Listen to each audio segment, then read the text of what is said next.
Morning, Ms. Hill. Mr. Serkey? Good morning, Your Honors. You may proceed. This case raises the question whether an owner of registered land may be allowed to use the registration system as a blindfold, as it were, to deny on-the-ground evidence of an express easement disclosed by the land court registration case documents. Now, there's nothing on the document of registration that shows any easement, correct? Not on the certificate of MacCardell, but on the original certificate, there is a reference to an easement, albeit it is referenced to the wrong lot. But there were utility poles on her property. Correct. I want to make sure I understand the effect of the judgment from the land court. Did it essentially strip Commonwealth Electric of its easement? Correct. And this is an easement that had been paid for, presumably? It had been granted by an owner prior to the time of the original registration. And was Commonwealth Electric a party to the original land court proceeding for registration? It would have been notified because its easement was a matter of record prior to the original registration. Yes, Your Honor. Okay. Does it have any way of ensuring or is there any responsibility on Commonwealth Electric to see that it does get recorded on the land court certificate? Is there any case law that says that? Well, Commonwealth Electric could have requested to see a copy of the decree before it entered to make sure that the easement was referenced on the correct lot. But that's not an obligation on the part of a party in interest. Usually the party in interest wants to make sure that its interest has been so noted. And in this case, having done so, it would presumably be satisfied. So go ahead, Justice. Is your position that the only way poles could be placed on property is that it's done lawfully? In other words, what if the electric company placed the poles without authority and without an easement, and they just decided to do it on some empty land? Adverse use is what I'm referring to. This is registered land, Your Honor, and so adverse use would be inapplicable with respect to registered land to create an interest in it. But that's precisely the point. Yes. But if the company just put up poles on this land, they couldn't create an adverse interest that way. That's correct. Right? And so the question is whether or not, I assume, the party was on adequate notice that this adverse use might constitute an easement. Correct. And as I understand it, your position is, with that notice, the fact that these poles and lines are there, the party had an obligation to look further into the history of the registration. Correct. But my question is, would it have been found? The abstract club suggests that it would have, but it was an error created some time ago, so it was never on this lot, was it? The observer would have observed not only poles leading to the MacCardell house, but poles leading beyond it to an adjacent property. Mm-hmm. And having thus been put on notice, had the observer looked at the land court registration system, they would have observed by looking at the land court abstract on the front sheet of the abstract a notation that the land sought to be registered, both lots, is subject to an easement. Now, looking at the original certificate of title, there would have been there was a reference to the easement, albeit to the wrong lot. Well, to get where you want us to go, we're going to have to make a substantial change in Jackson versus not. What I'm suggesting the court do is interpret what actual knowledge is under Jackson versus not. And the test that I'm suggesting that the court consider is this: that a purchaser of registered land allegedly burdened by an easement that's not listed on a certificate be deemed to have actual knowledge if two things occur. Mm-hmm. Number one, sufficient on-the-ground evidence exists of the possible existence of the easement that would warrant further investigation. And two, the land court registration case those documents discloses the existence of an express easement. On another property, on another lot. No, the express easement burdens the subject property. Well, it's on Lot 2, isn't it, or Lot 1, and this is Lot 2, or vice versa? But the person looking at the registration and looking at the original certificate of title would see a reference to an easement. His inquiry, Your Honor, would have been prompted by looking at poles and wires leading to the house and leading beyond it. And a reasonable person would look at that easement on the original certificate of title And say, well, compare it to the poles plan. come over here too, so it must be, well, that seems like a pretty good definition of constructive knowledge to me. But you say that's actual knowledge. Well, what I'm saying is that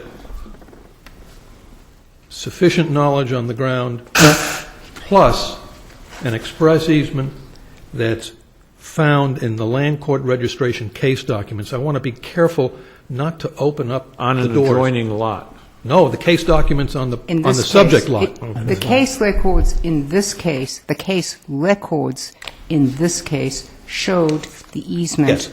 on this lot. No, the case records showed Show the it easement on on the lot wrong one. lot. Okay.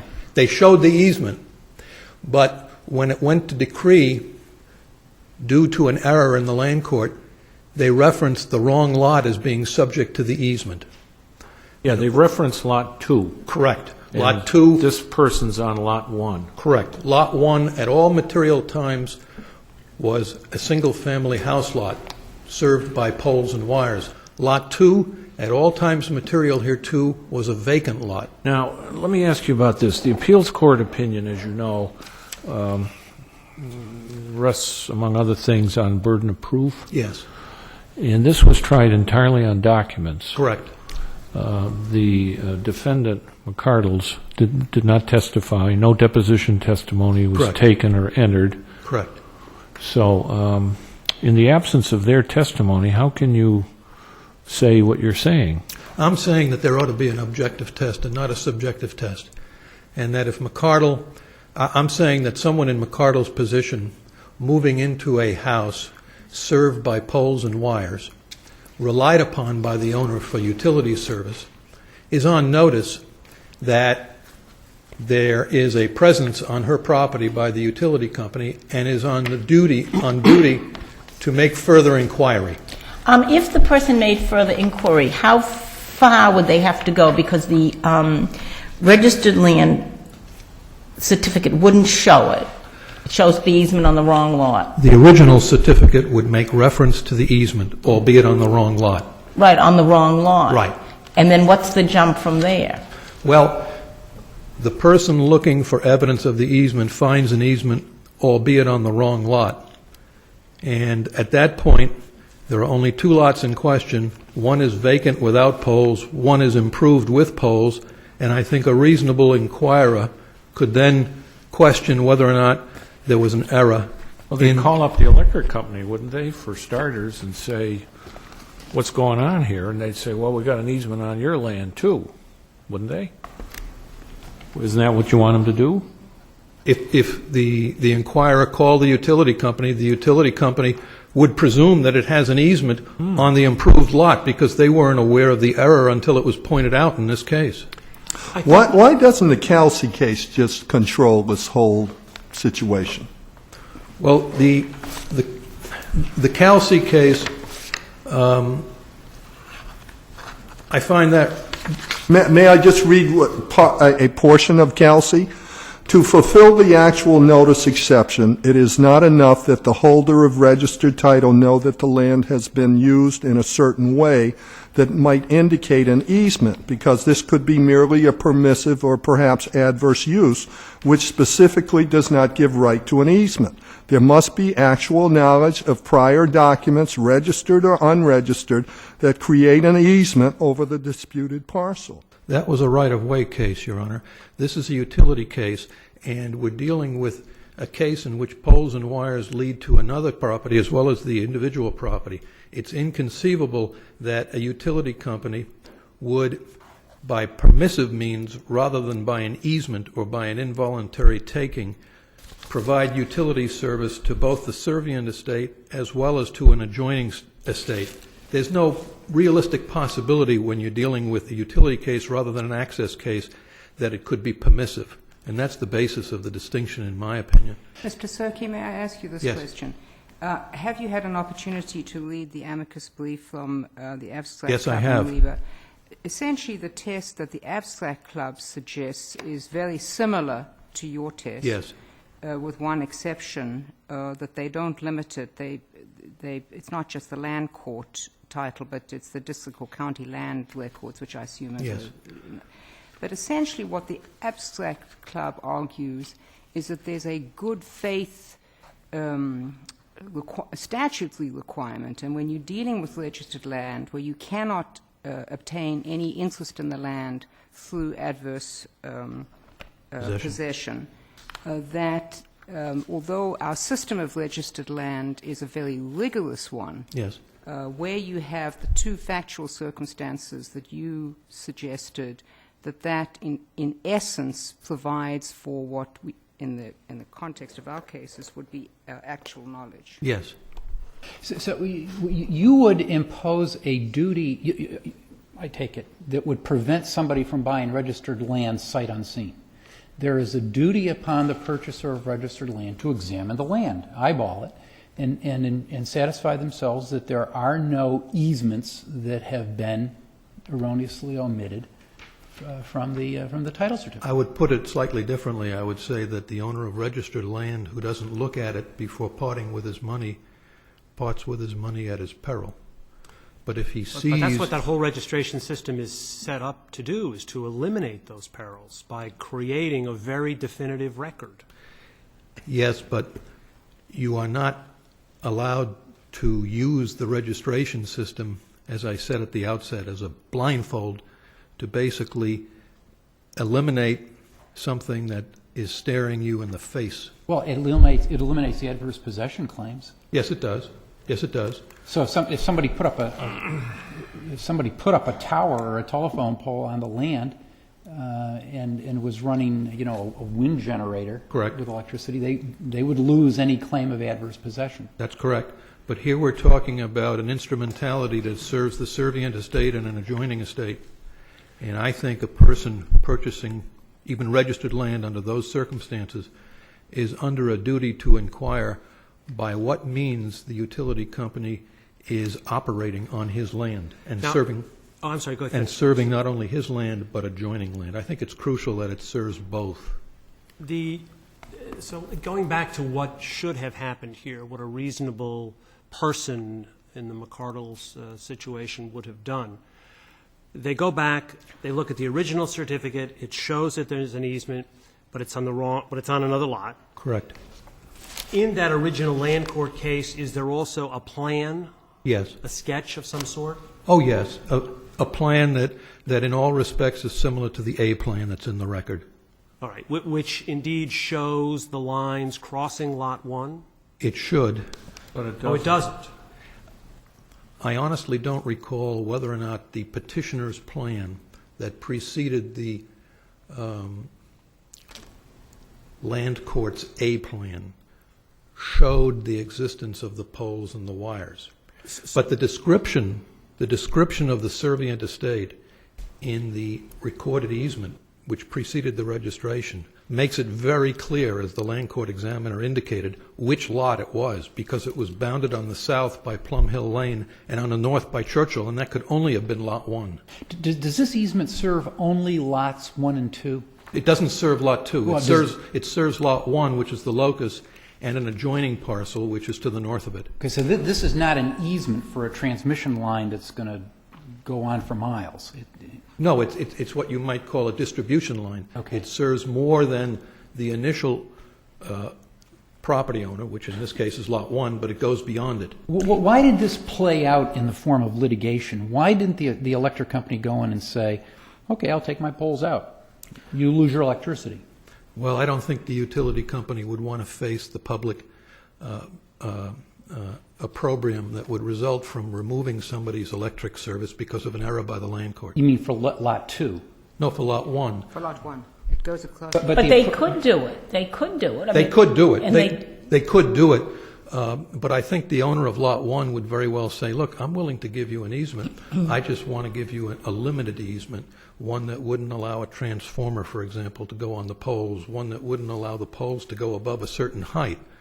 But the original easement that was recorded by the predecessor in title was broad, as all utility companies are. And you make some argument about the fact that she received electric bills, should put her on notice, but everybody gets electric bills, whether they have an easement on their property or not. But she must have wondered on how the electricity gets to her house. And by looking out the window or looking at the property for the first time, she would have seen the poles and wires that feed her house and feed the adjoining property.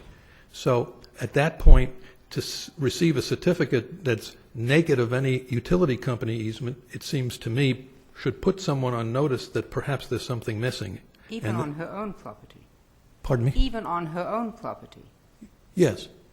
You're talking the average reasonable homeowner who doesn't worry about this at all. They see some poles and cable TV wires and telephone wires and electric wires, and they just figure, well, what the heck? They're there. But she's taking the position that somehow Commonwealth is trying to impair her title. We're trying to rehabilitate it. We're trying to basically... Maybe you got to make your peace with her in some way. You know, if you're right, then every person who receives a utility bill there should infer that there's an easement. Not necessarily. Why not? Because in this particular case, the evidence to the contrary is in front of your eyes. And that evidence serves an adjoining property as well as your own. To say, gee, I don't know how my lights get turned on, or I don't know why I'm paying my bill every month, I don't know how it gets here, but it's wonderful. To me, that's not credible. But here, isn't the problem that or doesn't your case depend upon the fact that the line is branching off and going to Lot 2? That's a key element. Because if it didn't do that... If it didn't do that... Then you'd pull out your lines. If somebody said, I'm not going to give you an easement, you say, okay, I'm not going to give you electricity. Well, even though it goes to another line, the company could still pull it out. The point is that if it only served the subject property, then arguably, and that's what would be called a service line for one owner, arguably it might be there without an easement. But since it serves an adjoining... But it would be there, it could be there very easily with several poles. Yes. Okay. Yes. And I take it that, Mr. Serkey, not every person who is fed electricity has electrical poles in their yard. I'm sorry, Not everybody who receives electricity has electrical poles in their yard. I think we can stipulate to that. Yeah. Thank you, Mr. Serkey. Thank you, Your Honor. Mr. Griffin? Good morning. My name is Kirk Griffin. I represent Leslie MacCardell. Let me begin with a subject matter that was part of Mr. Serkey's final remarks.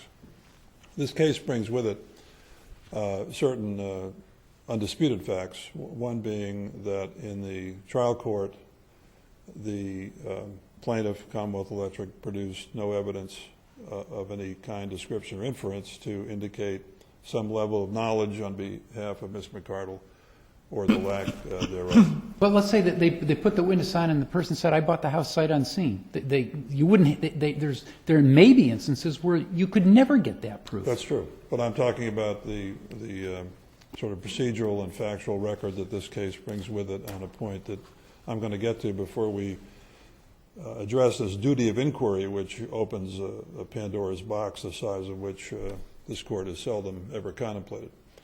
The second characteristic this case brings with it is they stipulated at the trial below that Ms. MacCardell was a purchaser for value in good faith.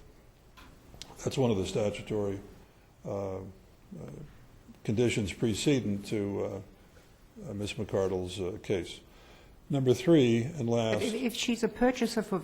Just a question, Mr. Griffin. If she's a purchaser for value and good faith, can she be a purchaser for value and good faith and not be aware of the easement? In other words, the fact that she's a purchaser for value and good faith doesn't say anything to me about the easement. The first point might, your first point, but...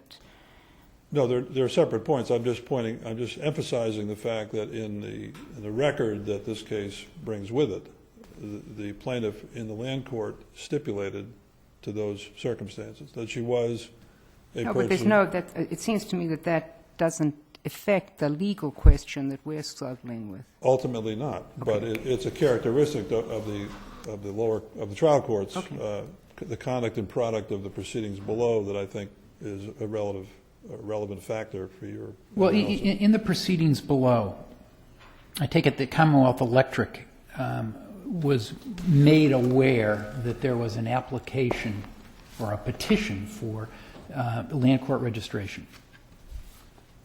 I'm assuming, yes, I would agree with that. Years, decades ago. Yeah. I'm trying to figure out what might be the easier solution to this, to impose a duty upon the purchaser or to impose a duty upon the holder of the easement to follow through. What else? I mean, here, Commonwealth Electric's easement is being wiped out by the land court judgment. What else could, or what could Commonwealth Electric Company have done reasonably to ensure that its easement was preserved and survived the land court registration process? Well, perhaps with a very smaller percentage of the effort they've invested in this case, they are certainly in a position to monitor and supervise property interests or conditional interests that they have better than the random field of unknown numbers of landowners. Can I? Mr. Cliff, just to follow up, assuming that they get notice that there's an attempt to register this land, and they go back and they look at the easement documents, and the easement documents, as I understand it, leave no doubt of the existence of the easement.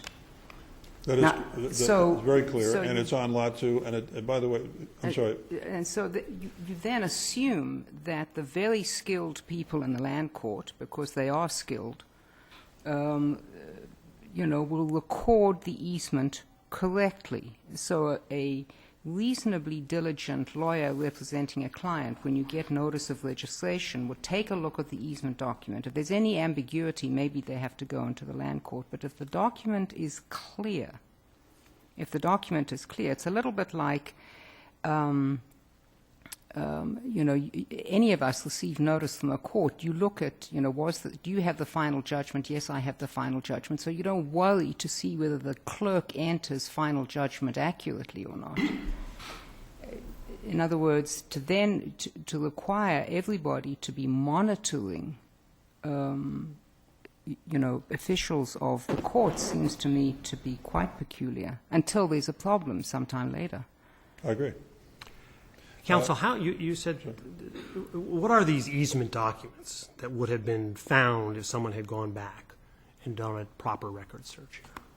Or full record search? Doing a proper record search would have disclosed nothing. I mean, what we consider to be a proper record search. But it would have disclosed what on the easement? What documents? That there was some easement on Lot 2, which was totally unrelated and not connected to this lot.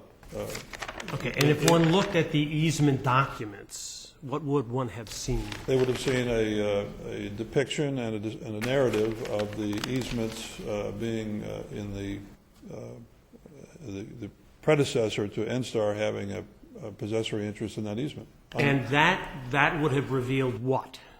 That on Lot 2, which is in no way physically annexed or adjacent to or abutting Lot 1, this line does not run from Lot 1 into Lot 2. That's what they would find, that there was a standalone, unrelated easement on. And presumably. So there's no sketch of this easement. There's no sketch of the property with the poles on it. Actually, there is a sketch of the property, but as Mr. Serke unfortunately didn't recall, neither do I, whether it showed a depiction. It's in the appendix. Presumably, when the MacCardells bought their property, got their mortgage, all that, so on, the title examiner sat down with them and said, this is registered land, and I find no easements. One can presume that conversation would have occurred, if any. Well, let me go back to Justice Cordy's question. I take it that this easement appears in the common records. Well, I'm not sure what I... So before the land became registered land, it was in the common records of the county. The regular books and the regular... You know what I'm saying? I'm not sure that that's the case. So that this easement only occurred after the land had become registered? No. Well, It was a pre-existing easement, yeah, wasn't it? it probably was there. But mean, that's the there's whole no- purpose of registration, Yeah. to clarify what's a good easement, where there is no easement, to eliminate interests that are, expired, vague, whatever. So are you saying that there is no documentation before the land became registered, there is no documentation that shows that there was an easement serving lot number 1? Well, that's correct. Lot number 1 has always been, unencumbered or undescribed in any. And that's your easement. client's lot? Yes, lot 1. Yeah. Does the record show the prehistory before registration of what was in the land records as to these two lots? It does, and I'm not able to recall it in tedious detail. what So the- it's there. Yes, it's there. Now, why can't these people work this out? Well, I mean, are they at odds with each other? There's bad blood here or something? Or, Well- this all arose over a transformer. Somebody wanted a transformer, correct? well, there's a little more to it, which is a third part of the history of the case I wanted to emphasize. The lines that were in place at the time this litigation commenced served Ms. MacCardell's house and, to some degree, a neighbor and a butter. Not on Lot 2, on some other lot. Mr. Clifton, could I just go back again? I mean, I frankly confess that I haven't looked at it, but my understanding was that the original 1936 easement was granted to both lots. Yeah. The easement went to, somebody called Thomas Murray granted the Plymouth County Electric Company over what was then the whole parcel. No? I'm sorry, Your Honor, I'm not, without looking at the submissions we've made, I'm not able to recall that. Well, to go back to Justice Graney's question, what if the electric company just said, okay, we're going to take away the wires that you don't like and the pole, and you're not going to have any electricity? Why can't you settle this case? Your client doesn't want to be without electricity, I would imagine. Well, not at all, but to continue on that line, that's not the way the electric company conducts its affairs of this kind. It arrives and says, we're the electric company, and we're going to substantially upgrade the height of the poles. We're going to put transformers because of the level of service that's required by Mr. Petro, who is the ultimate end user of this increased service. So how much does she notice these poles? She apparently didn't even look at them enough to realize that they were there, so why would it bother her if some transformers are way up in the air? Well, They're not on the ground, I take it. No, but the poles are going to be increased in height anywhere from 10 to 25 feet, were the dimensions that were suggested in some of the filings. Does she have a view? I mean, is this a piece of property that has a particular view out over an ocean or out over woods? Not especially, no. So what does it matter if it's 10 feet or 25 feet? Well, the property is not so large that an increase of 10 to 25 feet in pole height, of a pole height that's perhaps 30 feet presently. She doesn't walk around with her head up in the air. I mean, and you say the property isn't valuable because it has a view. So what difference does it make how high up it goes? Well, the addition of these transformers, in addition to the pole height, it would constitute, I think, to be a connoisseur of the obvious, a very substantial impairment. How big to is her a transformer? Big as a garbage pail. Oh, probably the size of this. They're not very desk. big. Mr. Clifton, let me just correct one thing. I think, I'm just looking at the statement, I think the original easement was given to Lot 1. That's what the original easement, the 1936 easement, was given to Lot 1. And that's what, and your client is the direct successor in interest to that lot. She also has other property, but the original easement was given to Lot 1 because if the owner of Lot 1 wanted to have electricity, the owner could just negotiate. It was to get the easement across to Lot 2, which is at issue here. So the original easement was Lot 1 only, not on Lot 1 and Lot 2. Well, That's the 1936 all right, easement. I will defer to you. Yeah, And I but, apologize again for my... But does that make any difference? Because was there any evidence in this trial, I know it was all a paper trial, but any affidavits of land court examiners, title experts, those kinds of people that said, well, we would have gone back and looked at the records prior to registration back to 1936, apparently, and found this thing and realized there would have been a mistake? There was no such evidence, as I understand it. That's correct, Your Honor. So this is a failure of proof case, isn't it? As the appeals court noted. The appeals court also noted, in response to Justice Cowan's question, that just because she saw the polls there, in footnote 7 of the appeals court opinion, they comment that that is probably more supportive of the position that it might have been permissive use by a prior owner to To Ms. go a step MacCardell. further, isn't this quintessential trial court work? Yes. Where a judge says, look, you gave me this stuff and so forth. I'm not persuaded as a finder of fact that you've met your burden. You've got some very interesting things here about going out and look, and there's the polls and all that kind of stuff. But I'm just not convinced in view of the rigorous standards that we have for registered land.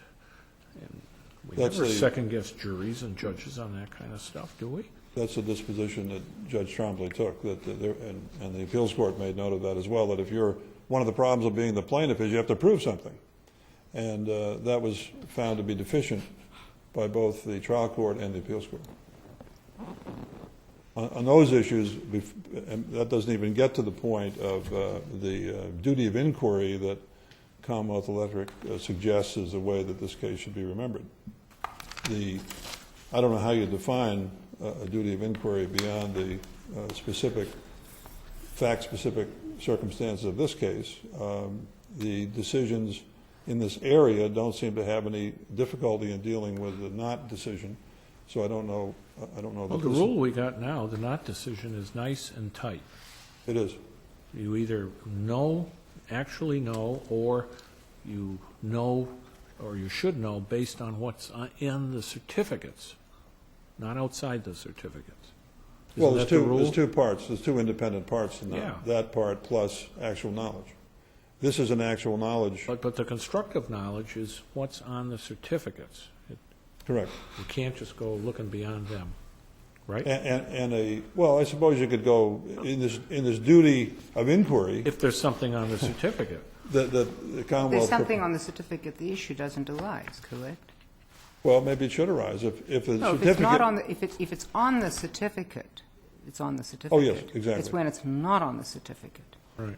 But under their duty of inquiry, if there's a conflict between the facial appearance of all the certificates as compared to a sniff test of the property, if those are not in the same frequency, then their duty of inquiry would require somebody to go further. I understand, but the problem is that in fact our earlier case said actual knowledge. If you look at the certificate governs registered land, so that it arises when there is something different between the certificate and the claim, whatever the claim is, an easement or whatever it is. There is that And then the conflict. question is what constitutes actual knowledge? And as I understand, the electric company is saying when you have something which is, and then he has the two-part test, plainly visible, and is contained within the file of the land court. Those are two very narrow tests, that's the only circumstance in which you can go beyond the certificate. But plainly, in an absence of proof on the plaintiff's part, plainly visible in these circumstances is equally supportive of permissive use, which does not assist the Commonwealth Electric at all. So, and the appeals court noted, as I said in footnote 7, that that is not dispositive. And the last part of my response would be, to what level of inquiry, when you're saying the certificate itself, the case file itself, the county records, registered, unregistered, I mean, you're beginning to go down an area that is practically undefinable in this area. Mr. Griffin, your brother tried to explain to me the distinction in the Kelsey case. You agree with his read of Kelsey? No, I agree with yours. And I also, well, that was kind of obvious. But the application for further appellate review indicated, as did the amicus filing, indicated a mass confusion in this area and contradictory opinions from the appeals court, this being one of three. The MacCardell case dealt with the other two that came out at the same time, the 106 case and the Kelsey case. And they didn't have any trouble in discerning or applying not. In Kelsey, they found no awareness. In 106 Realty, they did find awareness. Well, in both cases, they found that there was on-the-ground evidence of use, which triggered some sort of responsibility, right? But in Kelsey, there was nothing in the documents that documented an easement. That's correct. And in 106 Realty, there was. Well, In the chain of documents it was not in the certificate, but there was an easement in the chain of documents. well, coupled with the MacCardell character in that case being on actual notice from his attorney that there was this impediment to the property. Oh, I thought that was Feldman. Okay. That's the 106 case, where the attorney, his own attorney is, the way that case was remembered as being the source of actual awareness. Thank you, Mr. Griffin. Thank you.